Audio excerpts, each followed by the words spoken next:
আমি শুনলাম আপনি আমাদের ধর্মীয় আচার করতে দিচ্ছেন না, তো কেন? That's an order. মথুর, তুমি এই সাহেবকে শুধু আমাদের ধর্মীয় আচার অনুষ্ঠানে বাধা দেওয়ার কি অধিকার আছে তেনাদের?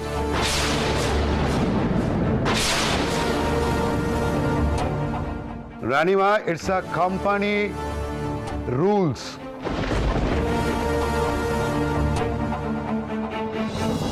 এই দেশ আমরা শাসন করি, আমরা ল আনিতে পারি।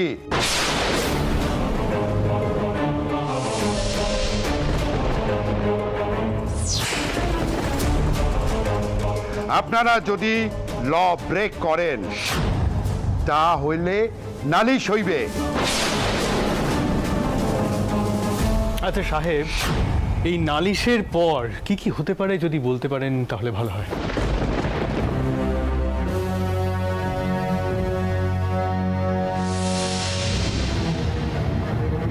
Listen, Mr. Biswas. আমি এই গৃহে তামাশা করিতে আসি নাই। আমি কোম্পানির অর্ডার শুনাইতে আসিয়াছি।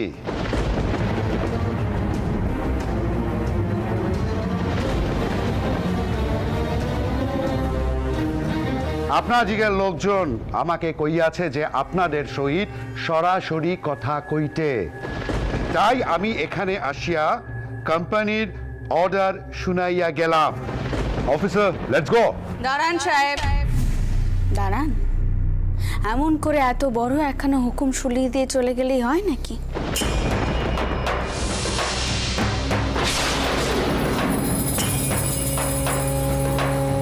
তার আগে মথুর যে প্রশ্নখানা করলো তার জবাব দিন।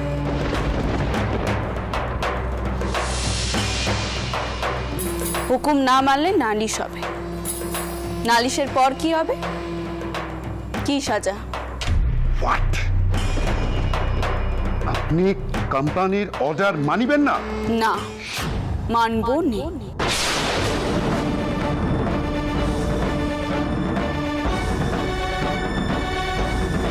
আমাদের দুর্গা পূজায় ঢাকও বাজবে, কাসরও বাজবে, আর নবপত্রিকা চানো হবে।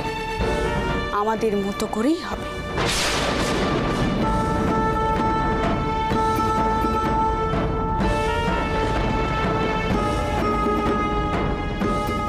এবার আপনি কন কি সাজা হবে আমার?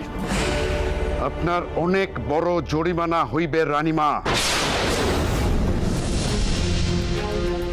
Also your business licence cancel হইতে পারে এরপর।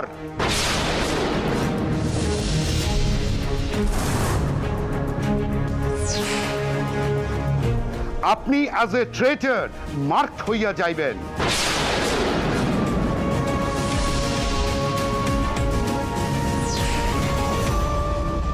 আপনাদের সবাইকে আমি সাবধান করিতেছি। মথুর, তুমি ওনাকে একটু অপেক্ষা করতে কও, আমি এক্ষুনি আসছি। বাবা গোপাল, তুমি একটিবার এসো তো আমার সঙ্গে।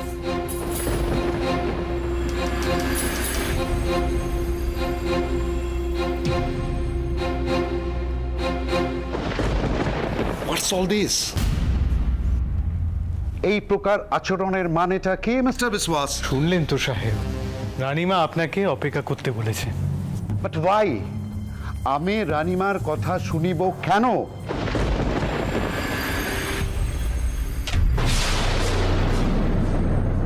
কারণ সকলেই তাকে রানীমা বলে ডাকে, তাই।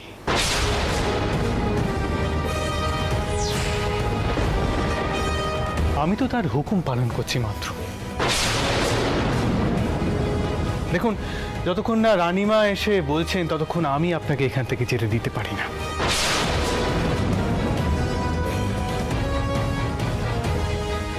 মথুর, এই তলিখানা ওই সাহেবকে তুমি দিয়ে দাও।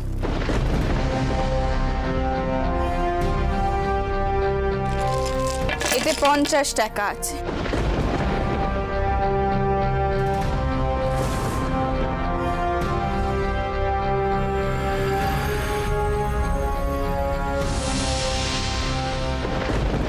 এই টাকা আমি আগাম জরিমানা দিয়ে রাখলাম সাহেবের কাছে।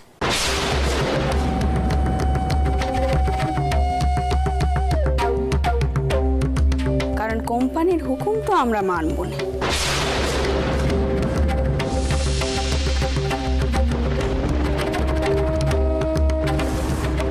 আর যে পথে আমাদের শোভাযাত্রা যাবে সেই পথখানা আমার স্বামী তৈরি করেছিলেন। তাই ওই পথে শোভাযাত্রা নিয়ে যাওয়ার জন্য কারোর কোনো অনুমতির প্রয়োজন নেই।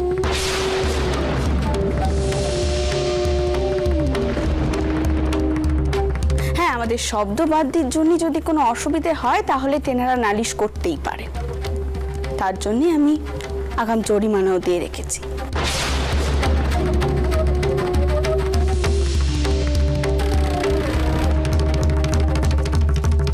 মতুর, নিন। Is this a joke, Mr. Biswas? Is this a joke?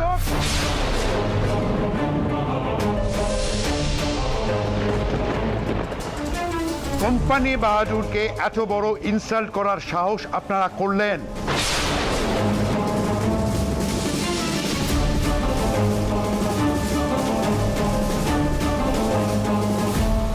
ইহা আমি রিপোর্ট করিব মিস্টার বিশ্বাস।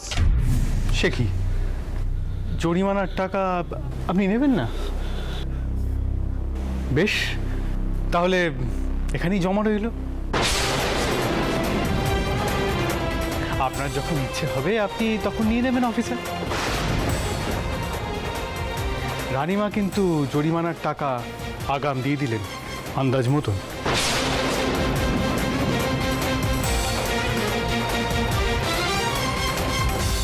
লাগলে আরো দেবে। আমি রিপোর্ট করিবে, রিপোর্ট করিবে। Officer, let's go. দাশরথী,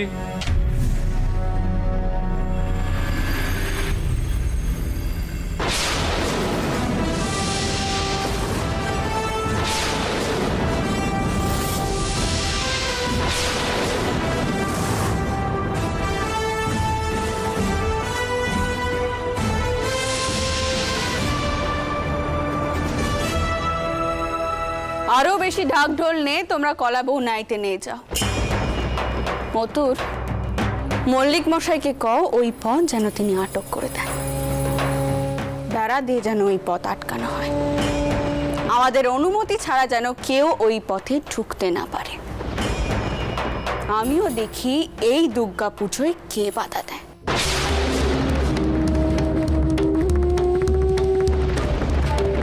বাজাও তোমরা ঢাক।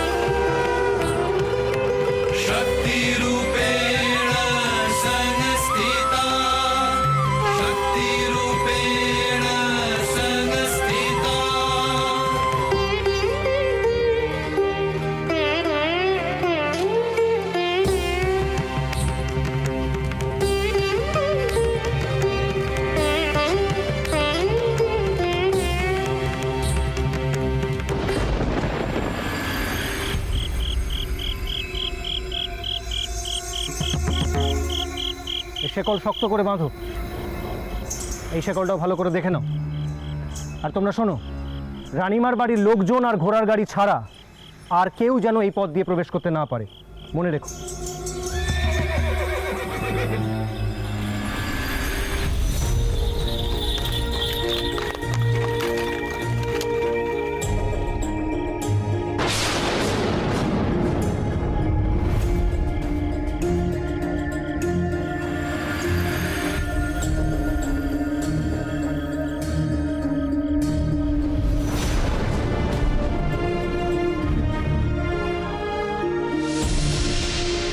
এই স্থান ব্লক করিয়াছ কেন? ব্যারিকেড কেন করিয়াছ? কে পারমিশন দিয়েছে? আগে সাহেব, এ তো রানীমার নিজস্ব পদ। আর আপনার নিশ্চয়ই অজানা নয় যে বাবু রাজচন্দ্র দাস এই পথ গঙ্গা অবধি তৈরি করেছিলেন। রানীমার হুকুম যে তার অনুমতি ছাড়া এই পথ দিয়ে কেউ প্রবেশ করতে পারবে না। Shut up. ইচ্ছা অনুসারে তোমাদের রানীমা নিজের হাতে আইন তুলিয়া লিবেন বলে মনে করিতেছেন। এই দেশে কোম্পানির রুল চলিতেছে, এভাবে পথ আটকানো যাবে না। Open it. Officer, that's an order. Open the road.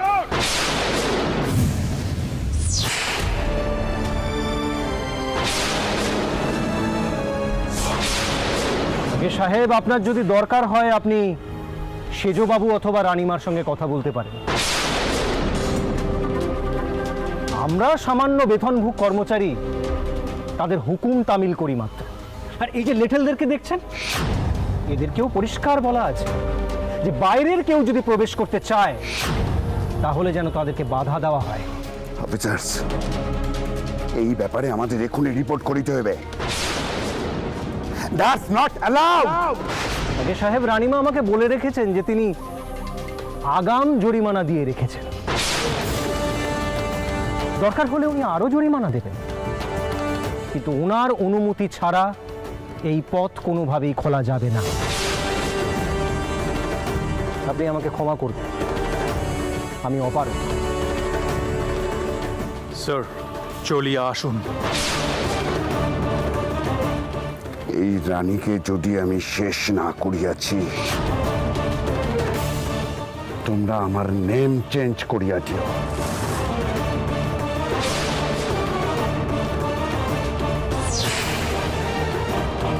She will pay for this.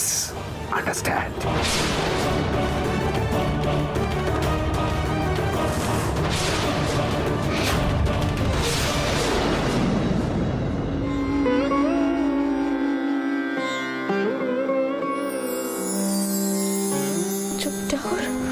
আমি যে মায়ের কাছে প্রতিজ্ঞা করেছিলাম টিনার বরণ কেনার লক্ষ্যে হলে আমি টিনার সঙ্গে স্ত্রীর পরিচয় চাবো না, সে প্রতিজ্ঞার কি হবে? আমার কোনো পাপ হবে না। মাকে এত সামান্য ভাবলে? এমন সামান্য প্রতিজ্ঞার জন্য তিনি কারো জীবন রক্ষা করবেন? তোমার স্বামীর জীবনের নিশ্চয়ই কোনো উদ্দেশ্য আছে, সেজন্যই তো মা তার মৃত্যু মুখ থেকে ফিরিয়ে এনেছে। ও দিদি, কি এত ভাবছো গো? কার কথা? পেশন্য বড় বেশি আসপদ্দা বেড়েছে না তোর? মন দিয়ে কাজ কর। রাহুল দাদা, বলো, আমি কি একবার বৌঠানকে ডাকবো? তুমি কি একবার আলাদা করে ওনার সঙ্গে কথা বলবে? না না ভাই ভোপাল, এসব কি করছো বলো তো? তুমি তো জানো যে তোমার বৌঠান এখনো নতুন জীবনে স্বচ্ছন্দ হয়ে উঠতে পারেনি। রাঘব দাদা, জোর করে স্বচ্ছন্দ করে না নিলে বৌঠান কোনোদিনই নতুন জীবনের সঙ্গে মানিয়ে নিতে পারবেন না। তুমি এক কাজ করো, তুমি ছাদে যাও, গিয়ে অপেক্ষা করো, আমি বৌঠানকে পাঠাচ্ছি। ভোপাল ভাই। রাঘব দাদা, তুমি আমার কথাটা শোনো। দেখো, আমি তো কিছুটা হলেও তোমার থেকে বৌঠানকে একটু বেশি চিনি। তিনি কোনোদিনই নিজে থেকে ওনার মনের ওই পাপ বোধ না কি সে কাটিয়ে উঠতে পারবেন না। সে দায়িত্বখানা তোমাকেই নিতে হবে রাঘব দাদা। তুমি যাও, আমি দেখছি। কেমন?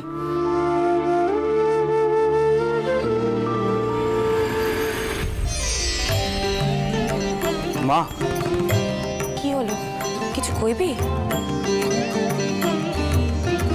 না মানে আমি আসলে, আচ্ছা তোমাদের এখানে কি কিছু প্রয়োজন আছে? মানে কিছু আনতে টানতে হবে? আচ্ছা, সন্ধ্যের মিষ্টি আনা হয়েছে। সন্ধ্যের মিষ্টি? সে এখন কেন আসতে যাবে? সে তো পুজো শুরু হলে আসবে। এখন তো সবে আরতির জন্য পিদ্দিম সাজানো হচ্ছে। ও হ্যাঁ, তাই তো। আচ্ছা বৌঠান, বলছিলাম কি আপনার হাতের কাজ সারা হয়ে গেলে একটিবার ঘরে আসবেন। আসলে আমরা আরতির সময় কি পরবো না পরবো সেইটে। পেশন্য, তুই কি রে, চাউপো কি পোশাক পরবে তা বের করে দিয়ে আসিস নি? এখন তাকে সব কাজকর্ম আমি সব সামলে নেব। তুই ঘরে যা তো, গিয়ে পোশাকখানা বার করে দে। যা। মাসিমণি, ও যাবে? হ্যাঁ, তুই তো ঠিকই কইছিস বউ। পেশন্য, সব দিক কিন্তু সামলে রাখতে হয়। আর ভোপাল যখন ডাকছে তুই যাবি না? যা। বৌঠান, আমাদের পোশাক দেখার এখন কোনো প্রয়োজন ছিল না। আপনি যাও বউ, আর কথা বাড়িও না তো, যাও ঘরে যাও।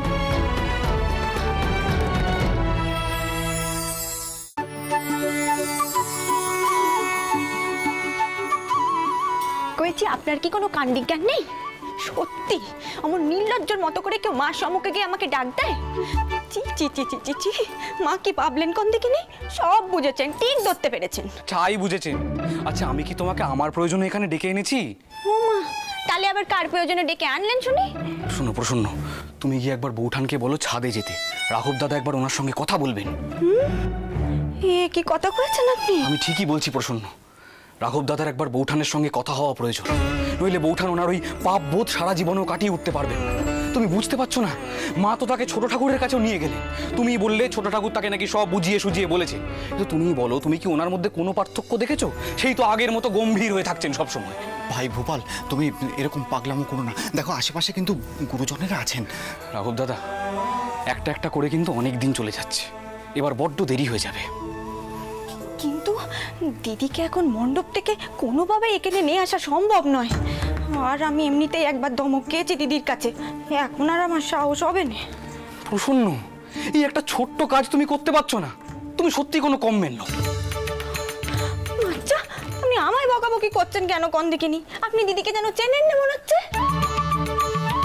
আচ্ছা আচ্ছা, ঠিক আছে, শুনুন শুনুন, আমি বরং সন্ধ্যে আরতির সময় একবার চেষ্টা করব দিদিকে এখানে নিয়ে আনার।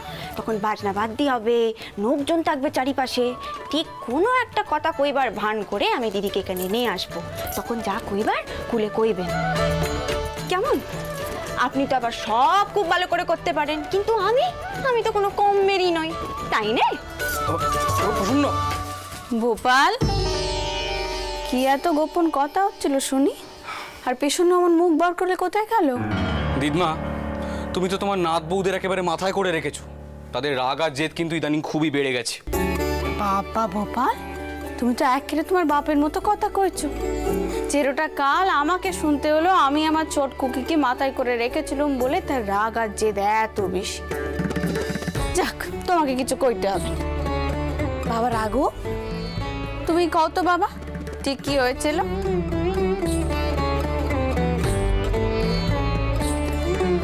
না না রানীমা, তেমন কিছু হয়নি।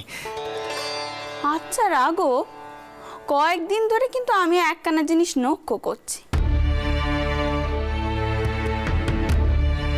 তুমি সকলকে কেমন মেসোবাবু মাসিমণি বলে ডাকছো, আর আমার বেলা রানীমা কেন কাও দেখিনি? আমি আবার কি দোষ করলুম বাচ্চা? ছি ছি রানীমা, এসব বলে আপনি আমাকে লজ্জা দিচ্ছেন। আমি তো আগে তোমাকে আমি কিছু কইনি, কারণ সত্যি আমি রানীমা হই তোমার আর কমলার বিয়েখানা দিয়েছিল। যেদিন তোমরা সুখে সংসার শুরু করবে সেদিন আমি তোমার দিদমা হওয়ার যোগ্যী হব। সেদিন তুমি আমাকে দিদমা বলে ডেকো। সেই দিনের অপেক্ষায় থাকবো, কিন্তু আমি অপেক্ষায় থাকবো।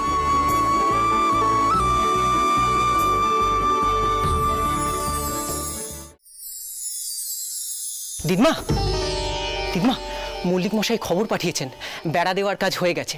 গঙ্গা পর্যন্ত রাস্তায় শুধুই তোমার অনুমতি নিয়ে যাওয়া যাবে, নয়তো ওই পথ আমাদের নিজস্ব সম্পত্তি হিসেবেই থাকবে।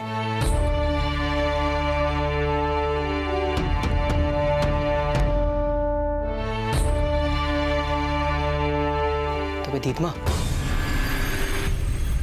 হ্যালিডি সাহেবের ঘোড়ার গাড়ি আটকে দেওয়ার জন্য উনি আমাদের উপর খুব চটে গেছেন। কি কইছো কি? শেষ পর্যন্ত হালিডে সাহেবেরই গাড়ি আটকানো হলো? দিদমা, এটা কিন্তু একেবারে কাটা ঘায়ে নুনের ছিটে পড়ল। সাহেব কিন্তু ছেড়ে কথা বলবে না। জানি বাবা, খুব ভালো করে জানি। এই নিয়ে জল খোলাও হবে, আমার বিরুদ্ধে ওরা মামলাও করবে, বারবারে আমাদের খেতেও হবে। কিন্তু জানো তো, কেন তো অবস্থায় আমি কোনোদিনও আমি অন্যায়ের সঙ্গে আপোষ করিনি।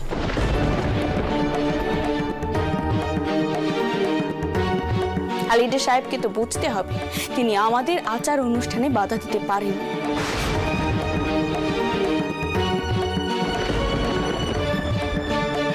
ঢাক, কাসর, আরতি, কলা বউ স্নান এই সবকিছু আমাদের উৎসবের অংশ।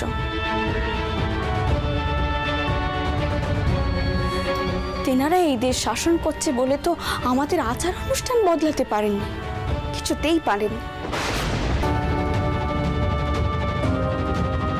তেনাদেরকে বুঝতে হবে তেনারা আমাদের দেশে এসেছে, যে দেশের নিজস্ব ধর্ম আছে, আমাদের সঙ্গেও তেনাদের মানিয়ে চলতে হবে।